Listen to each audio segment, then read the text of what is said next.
like it or not, whatever you think about the way this movie should have been rolled out, I think it's undeniable that Thanos was awesome.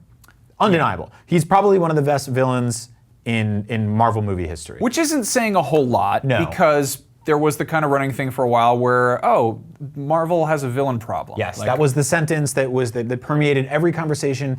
Their heroes are amazing, the costumes are a great time, the set pieces are wonderful, but the villain, I don't like the villain. He's not. Which I think is it's kind of unfair, because like Loki was he was an early villain who kind of wound up being almost like anti-hero, and then he kind of stuck around to the point that I think people forgot that he's like still sort of a villain. Yeah. So I think he becomes a principal character.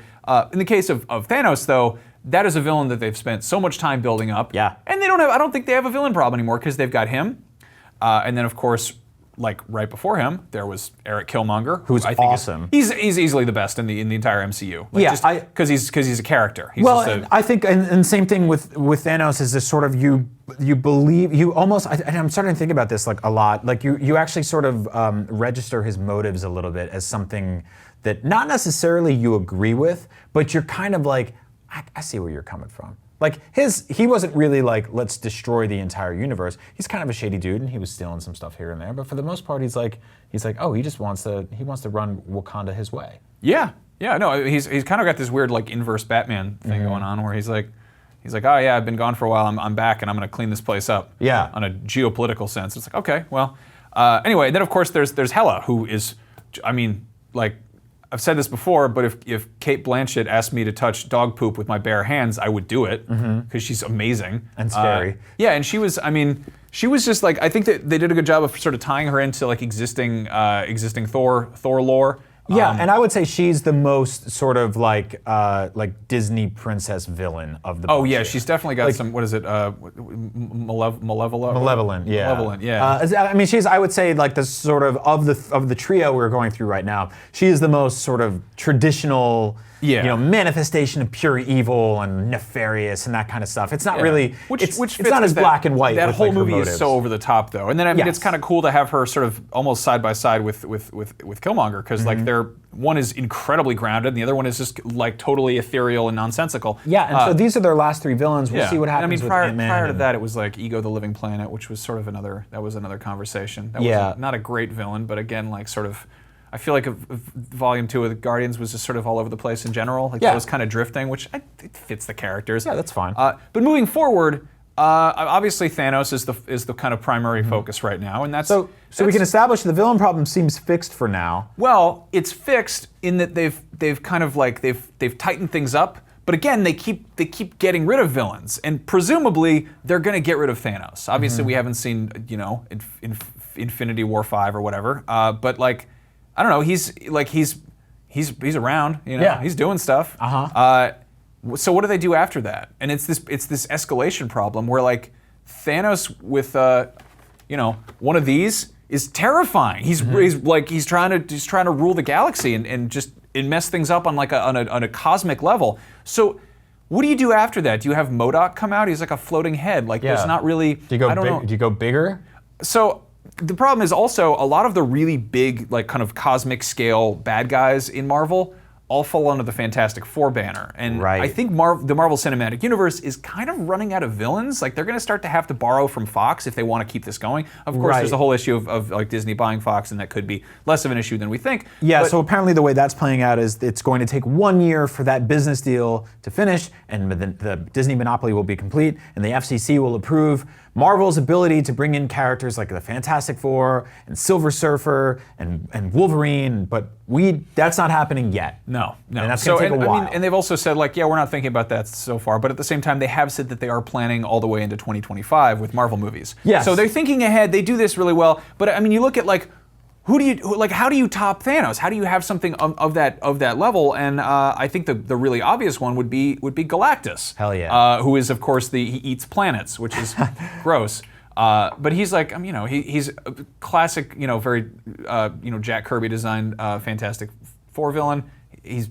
He he's huge. He's a giant man, which would be weird enough in itself. But like, he's in great shape for eating planets, by the way. If he ate like, all those trans fats. I mean, you could, I love that. But I mean, like, if you have him the way I think you set him up properly is you have the Silver Surfer show up first, and of course the crappy second Fantastic Four movie really tried to do that and completely missed the point because Galactus was like a cloud. But to have him as a giant, terrifying purple man would be really cool too. Yes. But you gotta have like you can't just jump right into it. You can't be like, okay, here comes Avengers 5 and it's Galactus. You got to build it up the same way they did with Thanos. Like we've been hearing about Thanos. We first saw his face at the end of Avengers. Was that it? Or was I mean, we saw the glove or the gauntlet. His post credits appearances are weird to look back on because his character in Infinity War is sophisticated and nuanced and balanced, and there's a purpose there. But we saw him show up originally as a sort of just like gruff, grunting, like "Bring me the Avengers," that kind of guy, who was very one-dimensional. So I mean, they retconned a lot of that stuff. That's okay. But I think that like the notion that I'm pointing at here is that they've been teasing Thanos for years now. It shows an incredible amount of kind of like self-preservation and just patience to go at it that way. On the other hand, more grounded but still like a totally kick-ass character, Doctor Doom.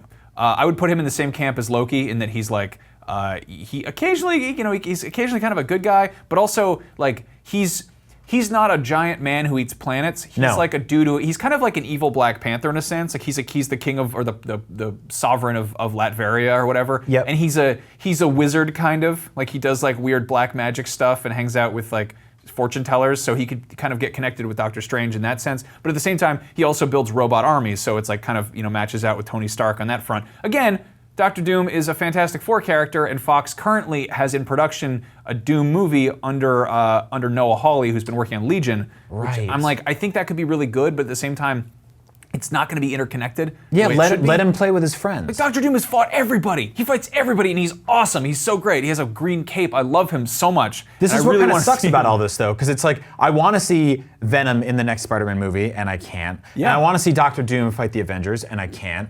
And I want to see Fantastic Four and the X-Men come and join the Guardians of the Galaxy, and I can't. No, it's a kind of a mess. So like, I guess take your time with Thanos, guys. Like, wait till the FCC stuff gets through. Yeah. Another one. This is a big one. Is Kang, the Conqueror, who's he's like a time travel jerk who's like, I don't know him too well. I don't know enough Fantastic Four stuff, but he recently popped up in Lego Marvel Superheroes 2, which had a ton of it was almost exclusively MCU characters. So the fact that he was present in that made me think that maybe Marvel's kind of like trying to like weasel him out from underneath Fox, because he's also the kind of guy who's all about interdimensional stuff and like time travel, which is the kind of thing that is really well suited to the MCU because it's spread across all these different movies. Finally, we've heard rumors that the Skrulls would be showing up in Captain Marvel, and they're like I think they could be really fun because they're shape-shifting aliens. We've had like, I don't know, there's like mentions of the Kree and like I forget the alien names in Marvel. They're all over the place. But the Skrull are the cool ones. They're the green aliens. They're gross, and they all have Thanos' chin, which is very scrotal.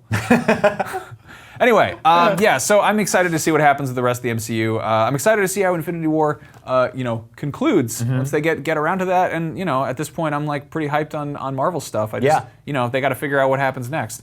Hey, if you enjoyed that, we've got a couple more videos that you might also enjoy. So Josh Brolin did a great job as Thanos. Did you know he also plays Cable and also Jonah Hex? We ran down a whole bunch of actors who are in all sorts of different comic book universes. And we also unboxed an Infinity Gauntlet, which makes a lot of weird noises. You should check that out and watch Up at Noon every Thursday at noon Pacific time on IGN.